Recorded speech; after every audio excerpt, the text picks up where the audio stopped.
শিমলীটোলাত আটক দুই কুখ্যাত ড্ৰাগছ সৰবৰাহকাৰী নৱাগত শিমলীটোলা যেন এতিয়া ড্ৰাগছ তথা নিচাজাতীয় বস্তুৰ ঘাটিত পৰিণত হৈছে কিয়নো কেইমাহমানৰ ভিতৰতে নৱাগত শিমলীটোলাত কেইবাটাও ড্ৰাগছ বিৰোধী অভিযান চলোৱা হৈছে আৰু কেইবাজনো ড্ৰাগছ সৰবৰাহকাৰীক আৰক্ষীয়ে আটক কৰিবলৈও সক্ষম হৈছে গোৱালপাৰা জিলাৰ মাটি আৰক্ষী থানাৰ অন্তৰ্গত নৱাগত শিমলীটোলা বজাৰত আজি পুৱাৰ ভাগত দুটাকৈ কুখ্যাত ড্ৰাগছ আসক্ত তথা সৰবৰাহকাৰীক এটা ড্ৰাগছ ভৰ্তি কণ্টেইনাৰ আৰু চিৰিঞ্জ সহ ৰাইজে হাতে লুটে আটক কৰিছে আৰু শিমলীটোলা আৰক্ষীক গতাই দিছে আটকাধীন দুই ড্ৰাগছ সৰবৰাহকাৰী ক্ৰমে নৱাগত শিমলীটোলা বজাৰৰ ছফিকুল আলী আৰু কামৰপটা গাঁৱৰ আব্দুল ৰহিম বুলি জানিব পৰা গৈছে নৱাগত শিমলীটোলা আৰক্ষী পহৰা চকীয়ে যাৱতীয় ব্যৱস্থা গ্ৰহণ কৰি মাটি আৰক্ষীক গতাই দিয়ে আনহাতে স্থানীয় একাংশ সচেতন ৰাইজে আৰক্ষীৰ ঊৰ্ধ্বতম বিষয়াক অতি সোনকালে নৱাগত শিমলীটোলাত ড্ৰাগছ বিৰোধী অভিযান চলাই ড্ৰাগছৰ ঘাটি উৎখাত কৰিবলৈ দাবী জনাইছে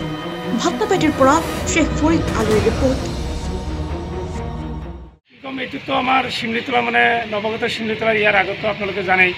ৰোজাৰ মাজত ৰমজান মাহতে ধৰা হ'ল আজিও ঠিক ৰাতিপুৱাই আমি খবৰ পাই জিহান হাইস্কুলৰ ওচৰত গ'লোঁ তাই দুজন ল'ৰাক মানে ড্ৰাগছ খোৱা অৱস্থাত আমি লগ পালোঁ আৰু এই এটা কণ্টেইনাৰো আছে আৰু লগত এটা চিৰিঞ্জো আছে তেওঁ আমি আমাৰ বজাৰৰ যিটো আৰক্ষী টহল চকী তেওঁক আমি মাতিলোঁ মাতাৰ পিছত তেওঁ মানে থানাত লৈ আহিল আৰক্ষী টহল চকীত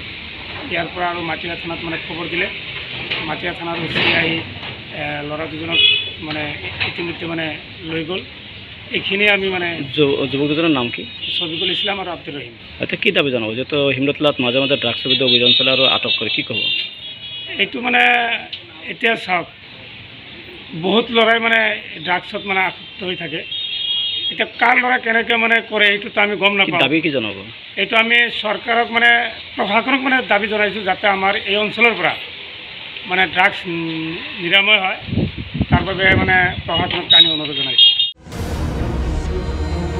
ভাট্টাপাটিৰ পৰা শ্বেখ ফৰিদ আলীৰ ৰিপৰ্ট সচ দ্য ৰিয়েলিটি